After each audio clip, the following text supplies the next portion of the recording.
Hey TCS viewers, we are back here for a very special video tonight because we are going to do an experiment. We're going to take the Nikon D800, which of course is the latest big camera from Nikon, with 36 megapixels resolution, and see 36. See if a camera like this can compete with a Hasselblad medium format 40 megapixel camera. I mean, this is the big question, on the internet is, does this mean the death of medium format? Can a camera like this really compete, especially considering the price point difference? Now, to help us test, we've brought Dale Roth, Ramberg. You guys have been friends of the store for many, many years. You are a huge commercial photography outfit here in Calgary, and we really want to thank you guys for letting us shoot with you. And you've been shooting Hasselblad a long time, hey? Shooting right from the get-go. Very beginning. Yeah, film, you name it. Absolutely. So what do you love about a camera like this? Why does this work for what you guys are shooting? I think it's a good, well, we made the switch to Hasselblad because of the skin tones. That was our initial. When digital 35mm didn't cut it for us. So I know you shoot small 35mm SLRs as well for your work. Right? Yep. I mean, you guys are shooting Canon right now. Is it interesting to see? I mean, a camera like this, can it really compete with a camera like that? I'm curious to see. I'm curious to see how it goes. I mean, especially with the price point difference. Well, we're going to be looking at skin tone, resolution, image quality, overall handling, and it should be a fun experiment. Don't know how this is going to turn out, but we'll see.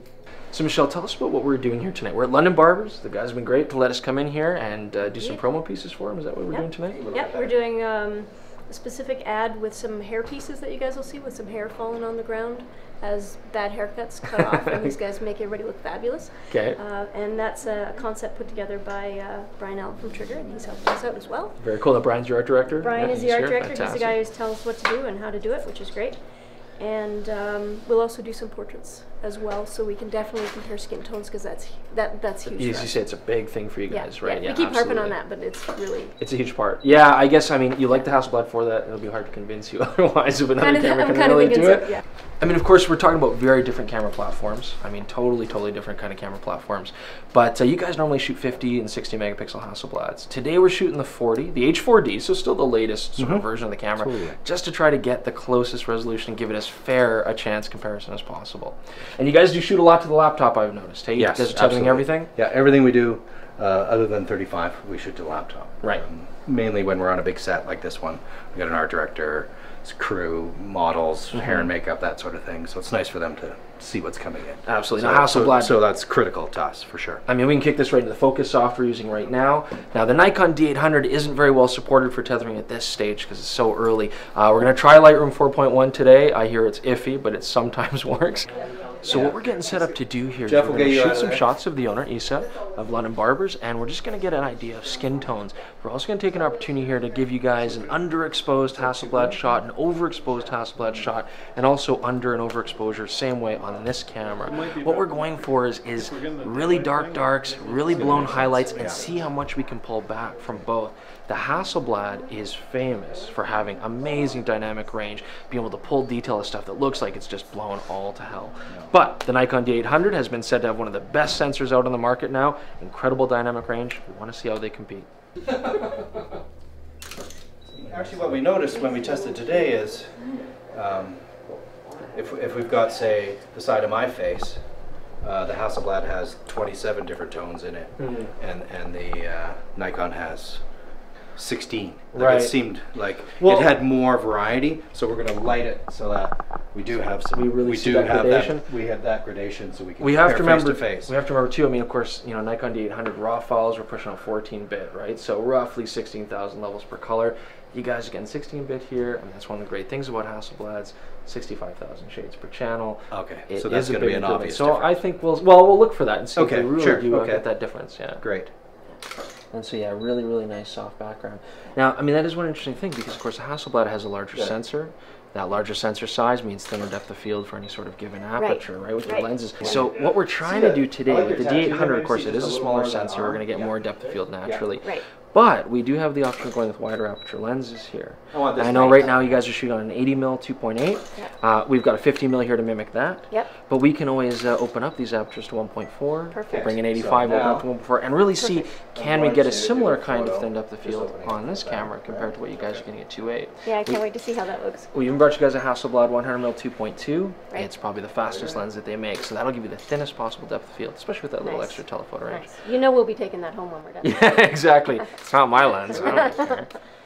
So yeah, so Michelle, tell us about the skin tones that we're kind of getting here. Yeah, I mean, it's just got reddish tones, and it's kind of, it just feels washed out. It just doesn't have the depth that the Hasselblad has.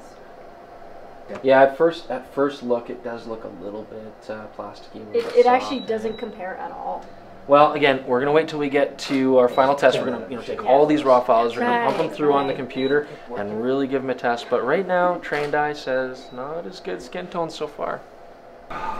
Lost our tether, folks. It's working well.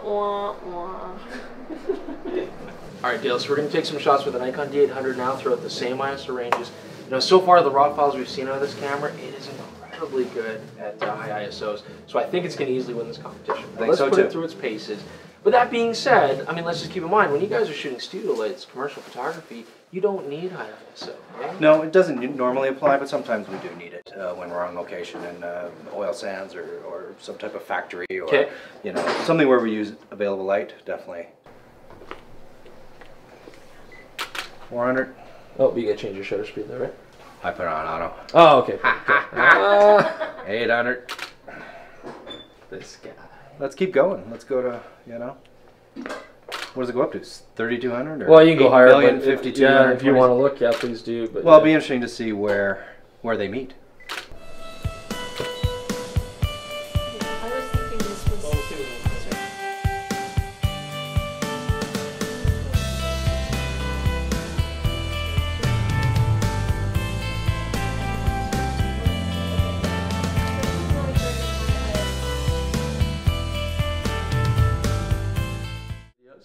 So really, I think we got to get this stuff back to the studio, take a look at the image quality, and really see what kind of results we have. But overall, I mean, what did you guys feel about the handling of the Nikon, say, compared to your normal workflow?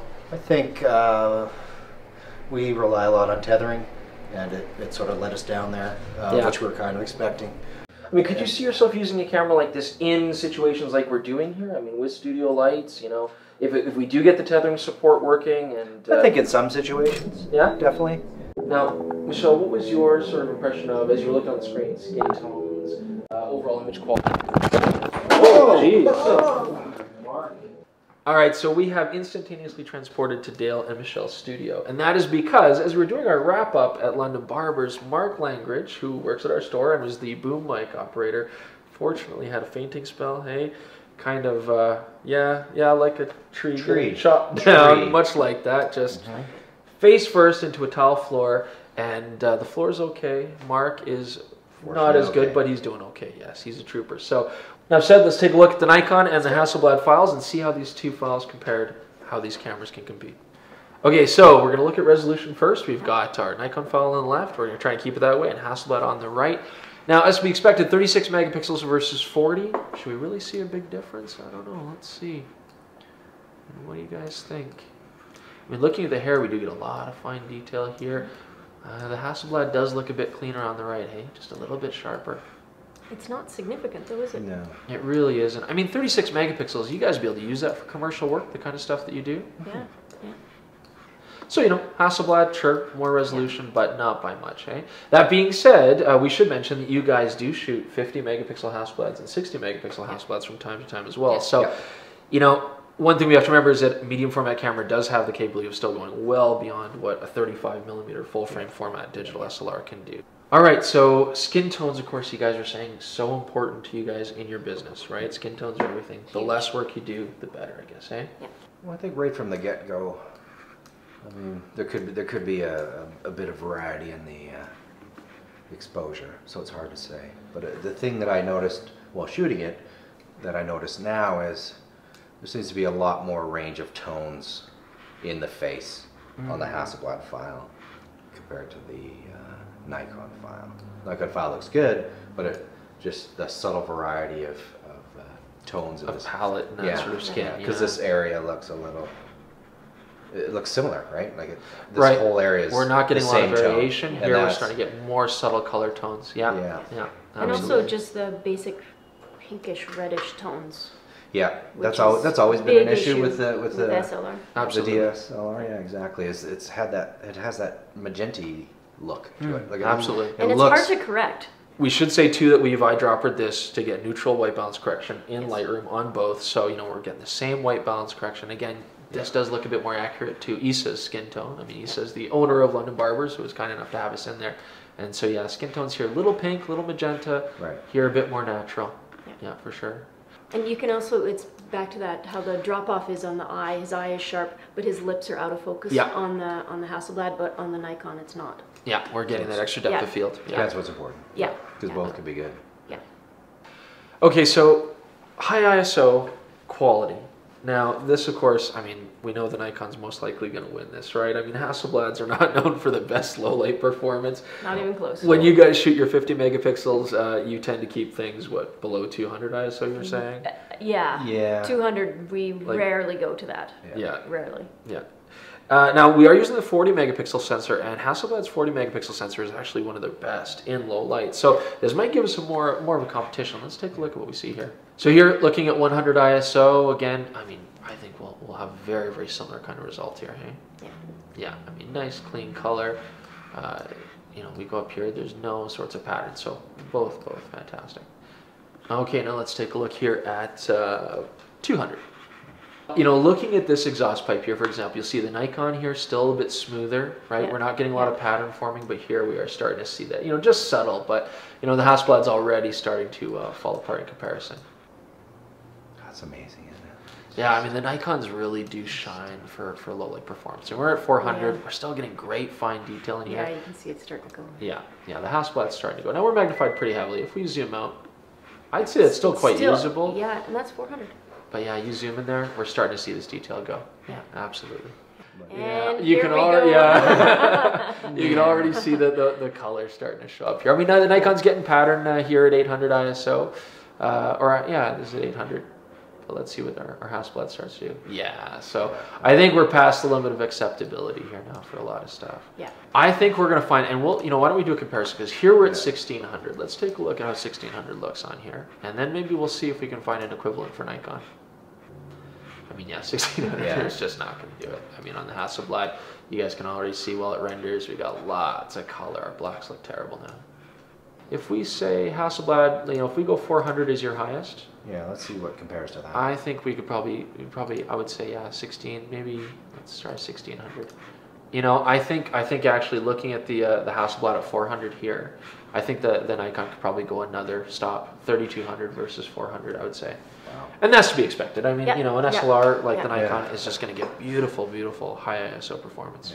Yeah, I mean, where would you guys use 1600? I mean, where could that be useful for your kind of work? We would barely use it. Occasionally we would go into different plant sites and not be able to light stuff for a number of reasons. Right. We do a little bit more ambient, and at that point it's when we pull out our DSLR. Yeah, which, you know, maybe it's 10% of our work. Okay, so this is where we should start looking at dynamic range on both cameras, okay? I mean, the Hasselblads are famous for having amazing dynamic range. You can pull detail out of blown highlights like no other. But the Nikon D800 is said to have really the best sensor for dynamic range on the market today in a 35mm full-frame SLR.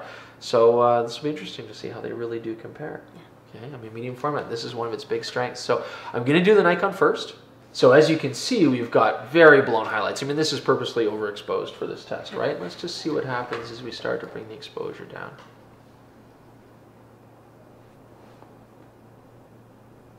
As we pull it down, yeah, this is minus 1.5.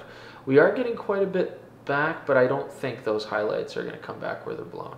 Yeah, so as we can see here, I mean, these are still completely gone.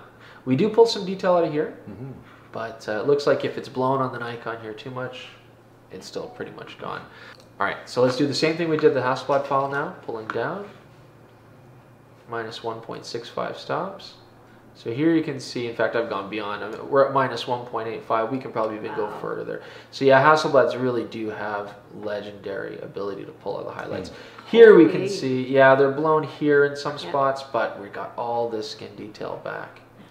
So I would say, you know, when it comes to really, really bright highlights, the Nikon still can't quite compete with the larger format sensor. Let's just push this file here too. This is our high ISO test, but at 100 ISO. So this is the lowest ISO. The camera should be able to deliver their best dynamic range here. Let's just see what happens as we push it up. File first. This is Nikon file first. Okay, yeah, those numbers are coming out.